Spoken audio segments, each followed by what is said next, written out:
Hello, good afternoon, seventh grade. Today we are going to move forward with our ProCon project, and we are going to learn about topic sentences today.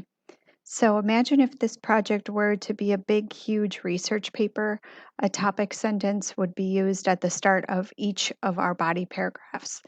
However, since we are not making our project into a big paper, we're going to do a slideshow instead. We still are going to learn how to do a topic sentence.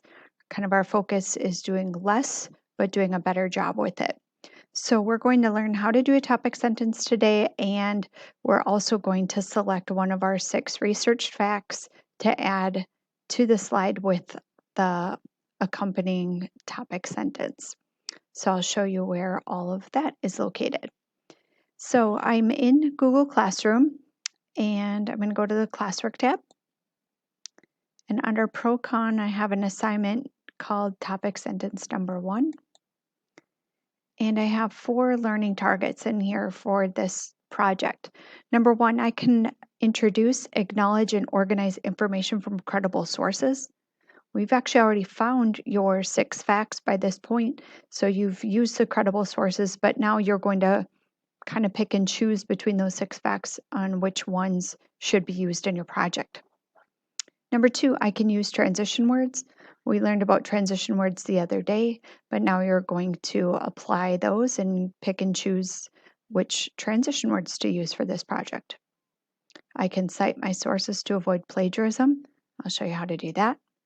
And finally, I can use technology to type and publish my slideshow presentation.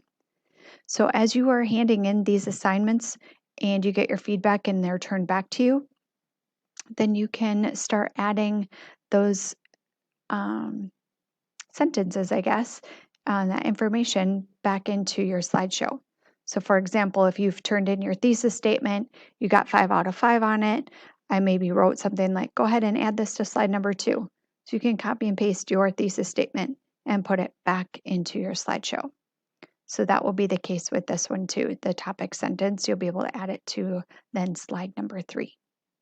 So today you'll create your first topic sentence, and like I said, you're going to select one fact to support it. So I have a couple of things attached within here. Number 1, you can watch the Powtoon video.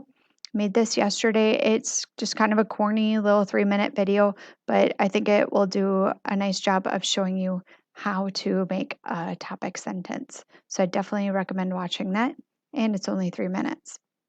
Secondly, I have the assignment attached right in here, and it's a Google Doc, topic sentence number 1. I'll open that for you in a second. And number 3, use the handout linked below to select transition words. This is just a list of transition words, and I even have them chunked up in instances where you would use them. For example, for topic sentences, like today. These would be transitions to use for your cited facts. You'll use one of those today.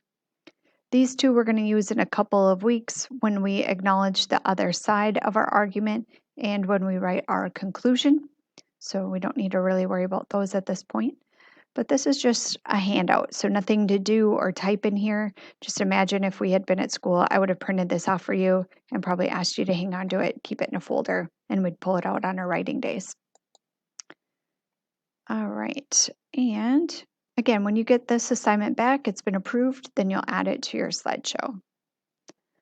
So I'm going to show you the assignment next. So writing topic sentence number 1. There's going to be 2 parts to this. Number 1, you're going to create a topic sentence with a transition word. A topic sentence should be created all in your own words. So you should not use a fact or any of your research in a topic sentence. And it should be just one sentence. So the formula for writing a topic sentence is, first of all, you're going to start with the transition word. I used first of all because it's our first topic sentence. You are welcome to use first of all as well, or you could pick something else. Next, this should be the first part of your thesis statement. School uniforms are great because. And then you're going to end with reason number 1. That's also from your thesis statement. You put those 3 things together and you have your topic sentence. My reason number 1 was they may increase productivity in the classroom. You maybe remember from my thesis statement example that my number 2 was about safety and my number 3 was about saving families money. I am not going to include them in topic sentence number 1 because those two are going to become topic sentence number 2 and topic sentence number 3. So I'm only talking about reason number 1 right here. So you're going to type your topic sentence right here in this space.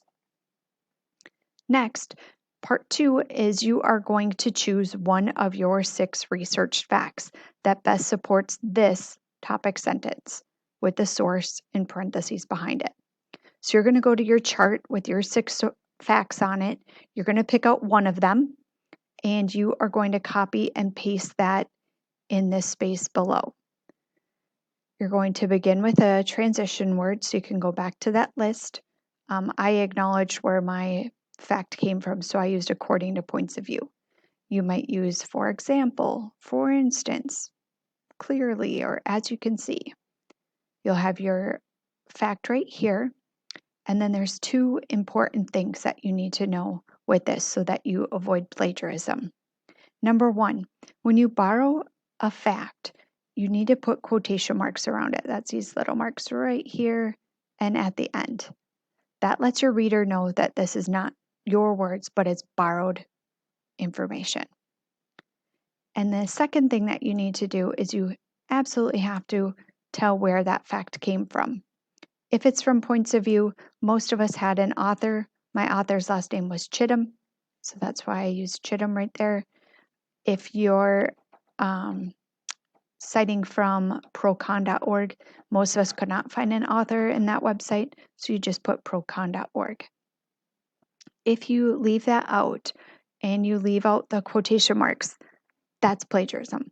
That is telling your reader that this is, in my case, Melissa Raftery's words, when really it is borrowed material. So by putting the quotes around it, I let my reader know that it's borrowed. And by putting the source in parentheses, I can tell my reader where that information came from.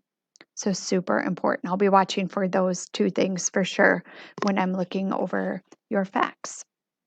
So part 1 is a topic sentence. Part 2 is picking out a fact. You'll turn that in to me through Google Classroom. When I approve it, you'll get it back, and then you can add it to slide number 3 in your slideshow. So at this point, it is super important that you are caught up. If you are behind on your 6 researched facts, or if you have not done a thesis statement, you will not be able to go on with the project at this point. You won't be able to go any further. You need to have a thesis statement done to break it down for your topic sentences. And obviously, you need to have a fact to be able to finish this assignment. So again, if you haven't finished out with the 6 facts and the thesis statement, make that your absolute priority. The rest of this is going to catch up really easy once you're done with that part. For those of you ready to move on, again, watch the 3-minute video. It'll walk you through how to do a topic sentence a little bit more with some examples. Then make sure to use this handout, and the assignment for topic sentence number 1 is right here. The assignment is going to be worth 10 points, 5 points for the topic sentence, 5 points for selecting a fact. And I think that's about it. So again, it's not going to take very long. You can see period 2, I already got 16 of the 20 of them turned it in this morning. So it'll go pretty quick once you get your facts and thesis done, I think. So let me know if you have any questions. Email would probably be the best, and I think that is about it. So hope you have a good day and continue to stay safe, and I will talk to you soon. Bye-bye.